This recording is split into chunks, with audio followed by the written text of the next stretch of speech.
Hello, everyone. Thanks for joining the To Hull and Back podcast sponsored by Kingfisher and Old Zoological Bar in Hull. I'm your host, Nathaniel, and tonight I'm joined by Connor Southwell of the Pinken before we preview the match under the stadium lights at the MKM on Friday night against Norwich City. So, Connor, how are you doing tonight? I'm good, thank you, Nathaniel. Thank you very much for having me on. I'm really looking forward to Friday's game, I think. Yeah, I mean, it's always nice, I think, especially if you win the game. So maybe not nice for one of the two teams, but if you win the game, going into the rest of the weekend, seeing everyone else play, knowing you've already won or got a good result, that's nice. But then, of course, it's sort of disappointing that come sort of Saturday, 3 o'clock, you might not have the chance to sort of, get points if you've already lost. So it's a difficult one on Friday, but it should be a good match. So, yeah, just tell us a little bit about Norwich City, how they're doing, because it's been a long time since we played them. It was the first game of the season with that sort of controversial goal from the corner, I think. But how have Norwich done since then? Yeah, it's not been a great season, I think is fair to say. There's a lot of frustration in the air at this moment in time among supporters for lots of reasons. Some of it is, and probably the majority of it is aimed towards David Wagner at this moment in time, and then there's a lot of it which is aimed at the general kind of direction of travel that the club are going on, and actually the regression that they've made in the last 3 seasons. So yeah, there's a lot going on. They're not in the best place, I would say, coming into Friday's game. They've been on quite a few streaks. So the win on the start of the season, that started a run, I think, of 6 wins or 6 wins in 7, and then they had a really poor autumn that coincided with a lot of injuries. Then they had a little bit of a pickup in sort of early December, late November time, where it was 1 defeat in 8, and now they're on a run again of 1 win in 6 heading into this game, and Norwich come into this game off the back of a disappointing FA Cup draw last week with League One side Bristol Rovers at Carrow Road, and a 1-1 draw against Southampton, where they were very fortunate to get a point and played in a pretty negative style, which frustrated a lot of fans. So yeah, there's a lot of frustration in the air. There's a lot of unhappiness and unrest, and probably a real inconsistency that's probably summed them up this season, I would say. Mm-hmm. Norwich 13th in the table at the moment. So was that below expectations? Because, I mean, there's been a lot of talk this year with Southampton, Leeds and Leicester being so strong about parachute payment clubs, but Norwich haven't really benefited from that. So is it below expectations? Yeah, I think so. And I think you also have to throw in last season as well, where it was their first season back down from the Premier League, and they finished 13th, so in the bottom half of the Championship table. So that was not good enough really for the level of player and squad and finance that they had. And that's probably carried into this season, really. There's some really good individuals in there. Josh Sargent, who's just returned from a pretty lengthy injury. Gabriel Sara, who's one of the best midfielders in the league, without doubt. John Rowe, who's had a real breakthrough campaign. And yet it feels they're very reliant at this moment in time, particularly from an attacking perspective, on individual quality, on moments, rather than sort of attacking structures. So, yeah, I think there's always an expectation when Norwich are in the Championship that they're sort of in and around the top 6, and to an extent they are. But actually, I think there's a degree of fortune about where they find themselves, because performance-wise, they haven't really played well since that run in August. Certainly for a full game, they've played well in bursts. And so I think the general feeling is that this is a Norwich group that's underachieving. It's a Norwich group that David Wagner should be getting a lot more out of than he is doing at this moment in time. And that probably sums up why there's so much frustration about where they find themselves, because you look externally, it's 5 points off the top 6, and a win on Friday night would take them within 1 point of Hull, for example. So it's not the end of the world where they find themselves, but actually dig a bit deeper in performances, style of play, some of the strategical decisions, some of the elements that are going on off the pitch, all of that kind of adds up to this sort of toxic mix that is surrounding Norwich at the moment, and that is probably hampering them on the pitch to an extent. So below expectations for sure, and probably everyone feeling that it's going to need a little bit of a rebuild to fix what is quite a big, I don't want to say mess, but certainly quite a few problems at the football club. We've got a comment here saying that they think that Wagner might be sacked if they lose to us. And what exactly are your thoughts on him at the moment? I was thinking that he'd come in at some point during this season, because I thought that with the poor form you had, surely you would have sacked the manager by now. But who's been here since maybe roughly this time last season, right? Yeah. That's correct. Yeah. So last week, I think, or this week, last week, yeah, was his kind of year anniversary as Norwich head coach, and you're right. I think there has been a little bit of confusion as to why that button hasn't been pressed yet, and there are lots of reasons for it. For example, Norwich City had a change of sporting director in amongst what was a really poor run earlier on in the season in that autumn, where they had 7 defeats in 9 games, which at most championship clubs would spell the end of the road for the manager. But because Norwich had an outgoing sporting director and then replaced Stuart Webber with Ben Napper from Arsenal, there's been sort of this period of unease and settling in period where I think Ben Napper has wanted to assess things with his own eyes. And to be frank, the performances haven't been much improved. The results obviously for a period were where they went 1 defeat in 8, but within that run, and I don't want to be disrespectful to these teams, but they beat QPR and Sheffield Wednesday and Huddersfield. They were teams that are at the wrong end of the division and struggling for form a little bit, albeit, you know, QPR and Sheffield Wednesday have picked up since the managerial changes.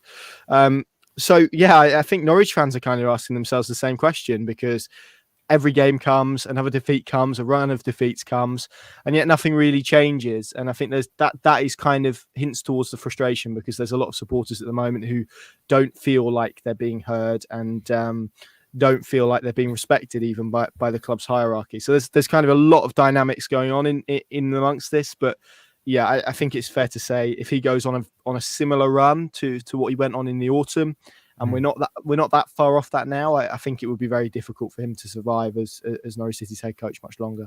So do you think he'll turn it around, or is it a bit that the performances aren't good enough to do that?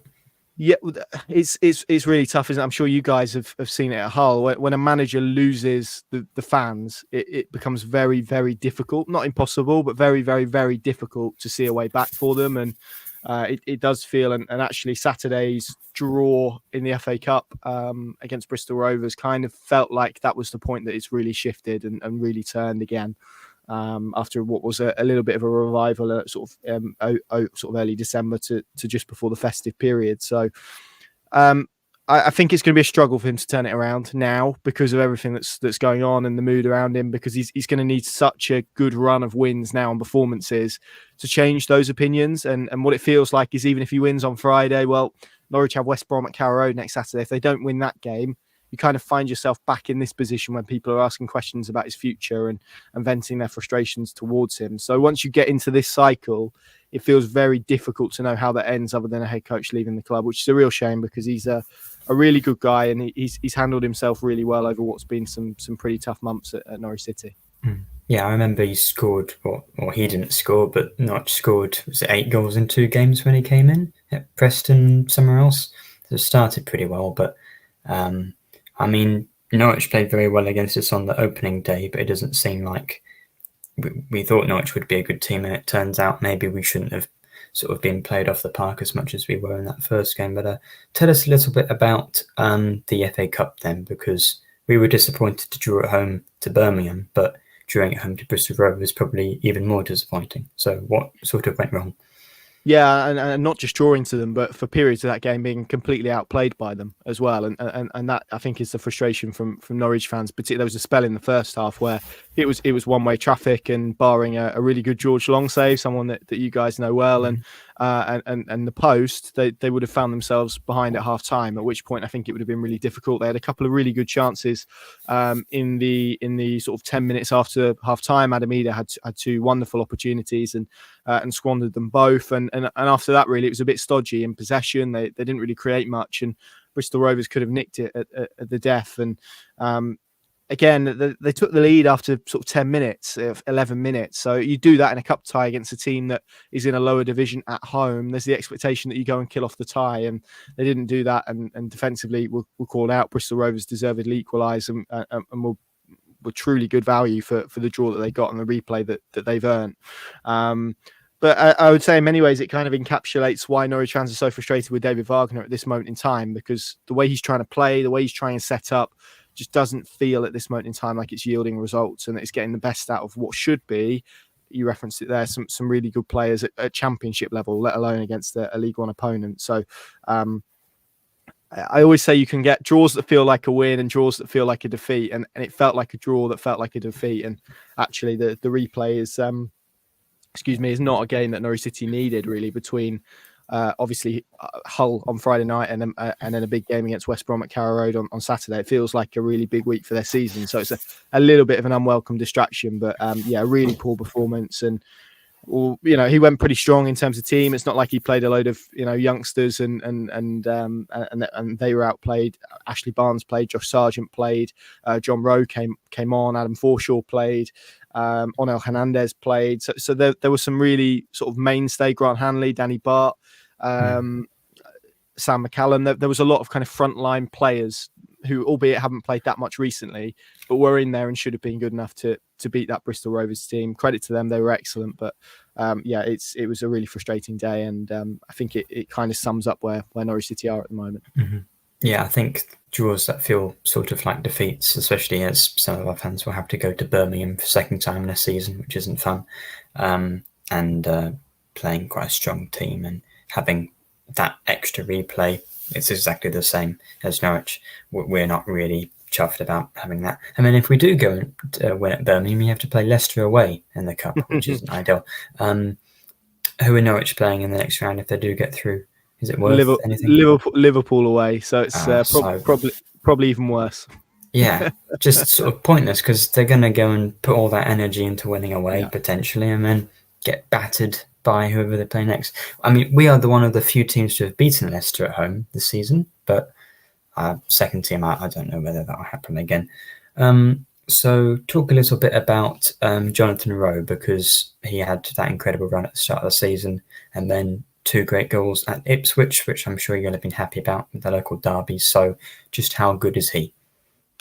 Very is the answer, and it's probably a little bit of a shame he wasn't available last season. Their injuries sort of kept it, 2 separate injuries actually, really unlucky, kept him out of the entirety of last season. But he's come on leaps and bounds actually in pre-season. We saw him a little bit towards the end of their Premier League campaign when they got relegated, and it's always quite hard to assess young players when they get thrown into those kind of circumstances, because they run around a little bit and that gets a lot of enthusiasm up and stuff. So that was quite a difficult sort of period to assess him in. He hadn't actually started a game before Norwich played Hull on the opening day in senior football. Had never started a game of senior football, and produces that goal in that climate. And I think everyone was a bit like, "Wolf, okay, there's a talent here." But then to go on and do what he's done, 11 goals by Christmas, 2, like you said, in the East Anglian derby.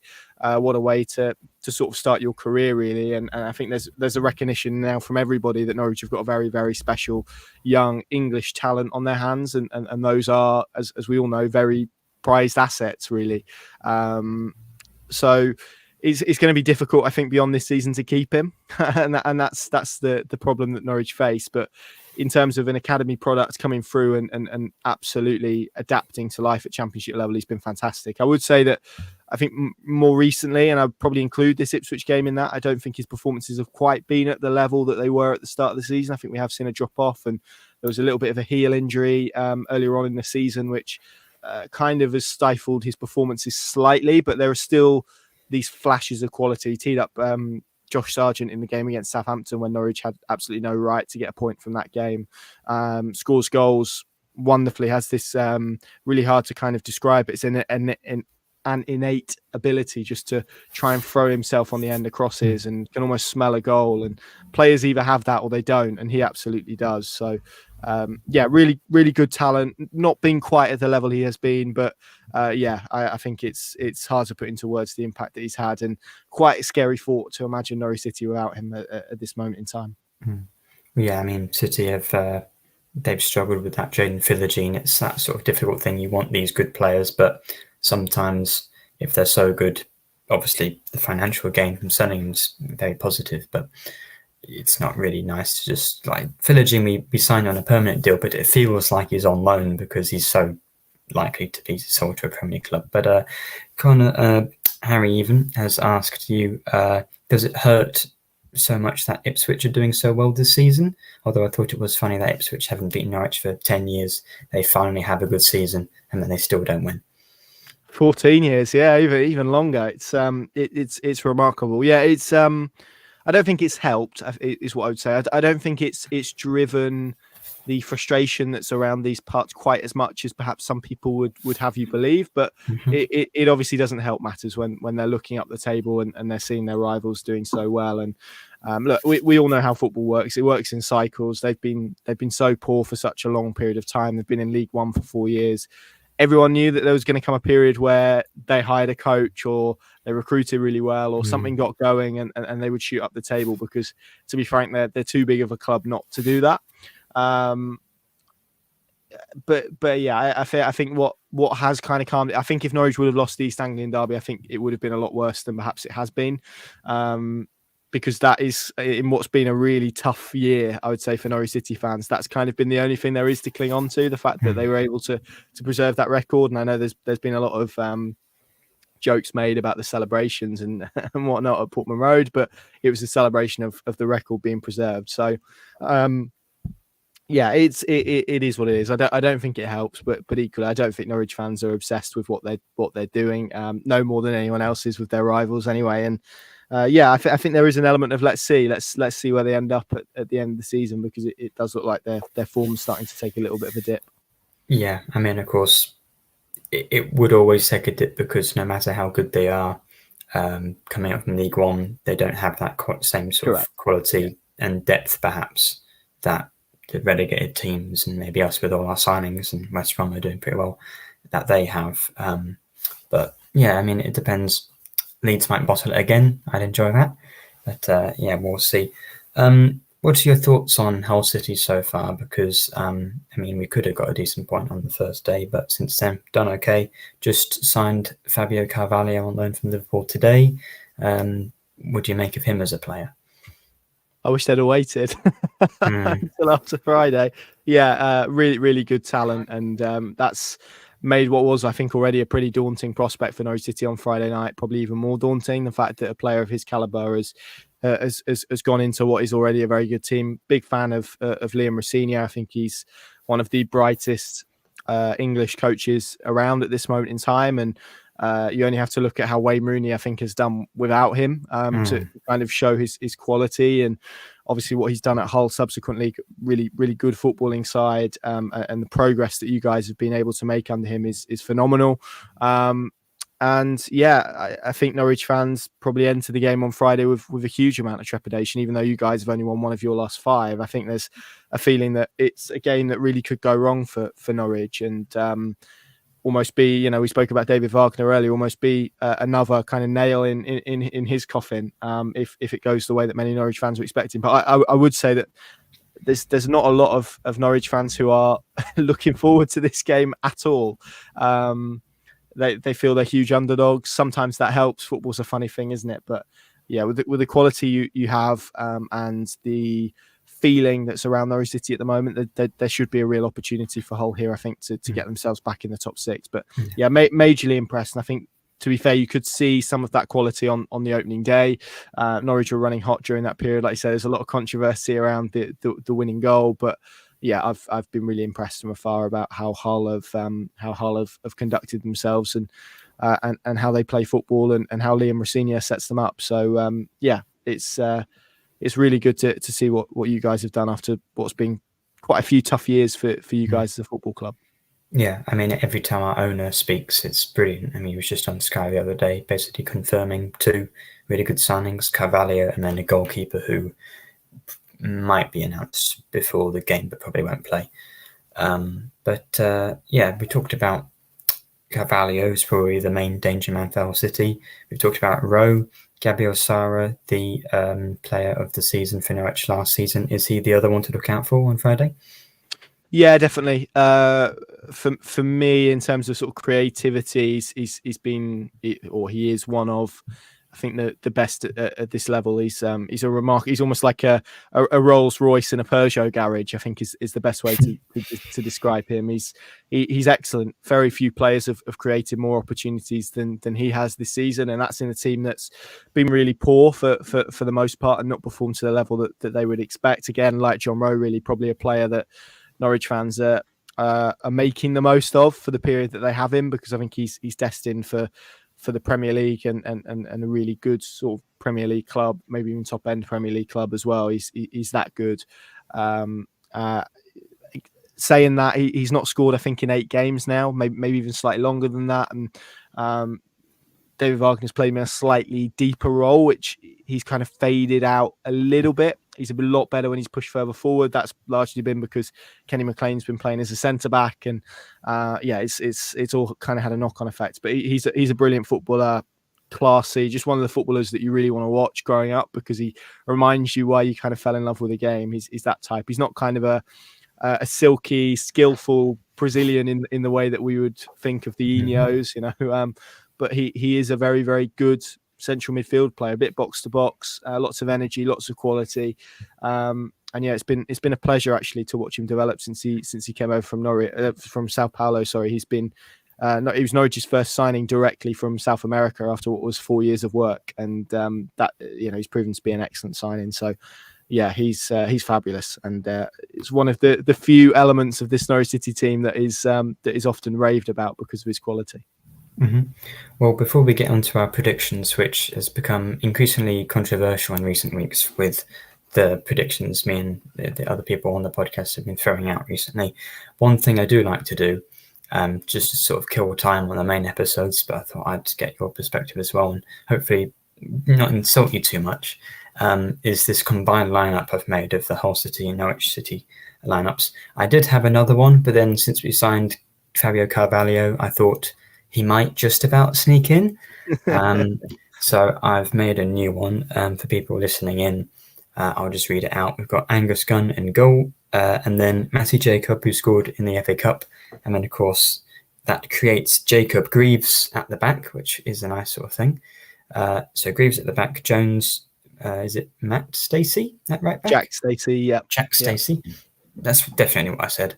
Tyler Morton, Ozan Tufan, Gabriel Sara, Jonathan Rowe, new signing Fabio Carvalho, and Aaron Connolly up front. So obviously we are only a few points above Norwich in the league. Again, it's sort of difficult to make these when both teams are sort of out of form, because I sort of just do it on form, because it feels like sometimes no one is sort of deserving to be in the lineup. But what do you think of this? Are the Norwich players I've included the right ones, or should there be some that aren't in? I think the only one I could make an argument for, is Josh Sargent as the striker. I think it like you say, it's skewed a little bit because he's had such a long period away with an ankle injury, and has only just returned, and is probably likely to make his first championship start since August on Friday night. But a really powerful, intelligent, all-round striker, really, and someone who Norwich have missed tremendously. A real goal threat, and really, really capable, really strong, really powerful. So he is probably the only one I could make a case for. I think it would be very difficult for me to make a case for anybody else, if I'm being honest. Looking at that lineup, I guess Kenny McLean could have a shout in that holding midfield position, but beyond that, I'm struggling a little bit. So yeah, I would probably push Sargent ahead of Connolly, but that would probably be the only argument that I could realistically make. And again, I recognise the sample on Sargent's not that big, so maybe Connolly would slightly have the edge on him at the moment. Well, see, these things are really difficult because the bias comes in a huge amount, and plus I don't really know what the other players are like. Sometimes I'll include players that I think, mostly it's been wingers and fullbacks that we've not had great seasons in.